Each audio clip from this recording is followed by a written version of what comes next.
नमस्ते जी, नमस्ते। बताइए कि आप लोग कैसे हैं। आई होप कि आप लोग कुशल मंगल होंगे। आइए आज हम लोग क्लास 10th संस्कृत और चैप्टर नंबर 2 है जिसका नाम है पाटलिपुत्र वैभव। जो हमारा संस्कृत का चैप्टर नंबर 2 है पाटलिपुत्र वैभव, उसका हम लोग फुल स्टोरी को देखने वाले हैं। इससे पहले आप मेरे चैनल पर नए हैं तो चैनल को सब्सक्राइब कर लिए, बेल आइकन दबाना ना भूला। ये वीडियो को शुरू करते हैं। देखिए, ये हमारा पाठ तो संस्कृत में दिया गया था। किसमें? तो हमारा संस्कृत में दिया होता है, लेकिन हम लोग इसे हिंदी में अनुवाद करके पढ़ेंगे। लेकिन हम यहाँ पर अनुवाद नहीं करेंगे ताकि हमारा ज़्यादा समय लग जाए। हम इसे पूरे अनुवाद में लेकर के आए हैं। ये देखते हैं। देखिए, सबसे पहले हमारे क्या है, पाटलिपुत्र वैभव। इसमें जो हमारा पहला पॉइंट दिया गया है, कह रहा है कि इस पाठ में हमें पटना के बारे में पढ़ना है। यानी कि जो हमारा चैप्टर नंबर 2 है पाटलिपुत्र वैभव, इसे मुख्य रूप से हम लोग पटना के बारे में पढ़ेंगे। ठीक, आइए कि पटना क्या है, पटना कैसे है, पटना के बारे में हम लोग परिचय करेंगे आज। ठीक, आइए पर जानते हैं। सबसे पहले है कि बिहार राज्य की राजधानी पटना है। यानी कि हम लोग किस राज्य में रहते हैं, तो बिहार में रहते हैं। और बिहार राज्य की राजधानी क्या है, तो पटना। यानी कि हम लोग को राजधानी, हमारा बिहार की राजधानी क्या है, तो हमारा पटना है। ठीक, यहाँ तो हर कोई को मालूम होगा। आगे है कि पटना या पाटलिपुत्र का महत्व सभी कालों में रहा है।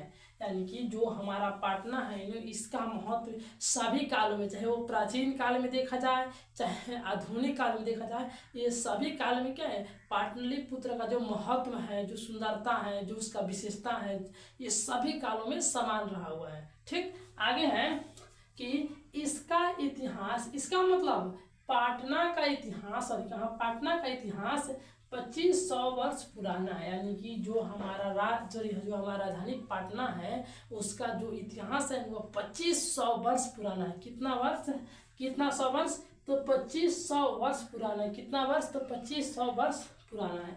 आगे है कि पटना धार्मिक क्षेत्र, राजनीतिक क्षेत्र, औद्योगिक क्षेत्र आदि में लोगों का ध्यान अपनी ओर आकर्षित करता है। यानी कि जो हमारा पटना है, पटना क्या करता है, लोगों को धार्मिक क्षेत्र में, यानी कि धर्म स्थलों के नाम पर, या राजनीतिक क्षेत्र में कोई सरकारी काम करना, राजनीतिक क्षेत्र में, औद्योगिक क्षेत्र में कोई व्यापार करना, कोई व्यवसाय करने में आदि कामों में क्या करता है, जो पटना लोगों को अपनी ओर आकर्षित करता है, लोग अपनी ओर बुलाता है, ताकि यहाँ पर सुंदरता बहुत अच्छा है और यहाँ पर लोग आएंगे तो उन लोगों को बिजनेस, उन लोगों का कोई राजनीतिक कार्य हो या उस कोई धार्मिक क्षेत्र घूमने का जो क्षेत्र है वहाँ पर आकर उन लोगों को मनोकामना भी पूरी हो जाती है। ठीक, आगे हैं कि 4 विदेशी यात्री पटना आए हुए थे। तो कितने विदेशी यात्री पटना आए थे, तो 4 विदेशी यात्री पटना आए हुए थे। और क्या करने, उनके नाम कौन कौन थे, आइए देखते हैं। पहला का नाम क्या है, मेगास्थनीज। पहला यात्री का नाम क्या है, मेगास्थनीज। दूसरा का नाम है फायान। तीसरा का नाम है वेनसंग। और चौथे व्यक्ति का नाम है इतिसंग प्रभृत्य। इतिसंग प्रभृत्य क्या है, पटना में या पाटलिपुत्र में 4 विदेशी यात्री घूमने के लिए आए थे। पहला कौन थे, पहला थे मेगास्थनी, दूसरा थे फयान और तीसरा थे हुवेन संग, और जो चौथा थे वे थे इतिसंग प्रभृत्य। और ये कहाँ पे आए थे, तो पटना में घूमने के लिए आए थे। पटना का सैर करने के लिए आए थे, पटना के बारे में भ्रमण करने के लिए आए थे, या पटना के बारे में घूमने के लिए आए थे, पटना देखने के लिए आए थे। ये चारों विदेशी आए थे, यानी कि दूसरे देश के थे। आगे हैं कि पटना गंगा नदी के किनारे, गंगा नदी के किनारे पटना पटना गंगा नदी के किनारे बसा या स्थित है।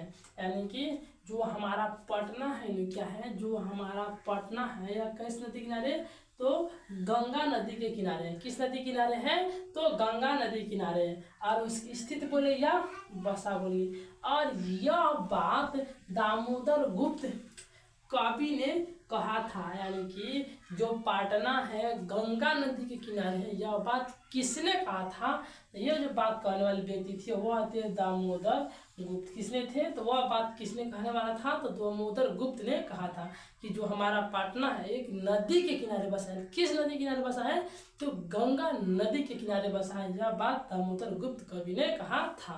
आगे है कि पटना को पृथ्वी का तिलक, सरस्वती का कुल गृहम तथा स्वर्ग के समान बताए गए हैं। यानी कि जो हमारा पटना है उसे पृथ्वी का तिलक, यानी कि पृथ्वी पर सबसे सुंदर बताया गया है। सरस्वती का कुल गृह में से माना गया है कि जितने भी देवी देवता हैं वहाँ उनका जन्म इसी पटना में हुआ था। और स्वर्ग के समान बताया गया, यानी कि जो हमारा पटना है ना वह स्वर्ग के समान है। दिखने में कैसा है, तो स्वर्ग के समान है, ऐसा बताया गया था। और ये सभी कहने वाले जो थे हमारे दामोदर गुप्त कवि ने कहा था। और ये जो हमारा था आज हमारा क्या था, तो ये हमारा आप लोग सॉरी हम बताना भूल गए, पार्ट नंबर 1 था। क्या था, पार्ट नंबर 1 था। अब हम लोग क्या करेंगे, इसी पार्ट 1 में इतना देख लिया, अब हम लोग इसे आगे पार्ट 2 में देखेंगे। ठीक है, बाकी आपको ये वीडियो कैसा लगा कमेंट बॉक्स में जरूर बताएं। मिलते हैं अगली वीडियो में अगले टॉपिक के साथ, तब तक के लिए जय हिंद।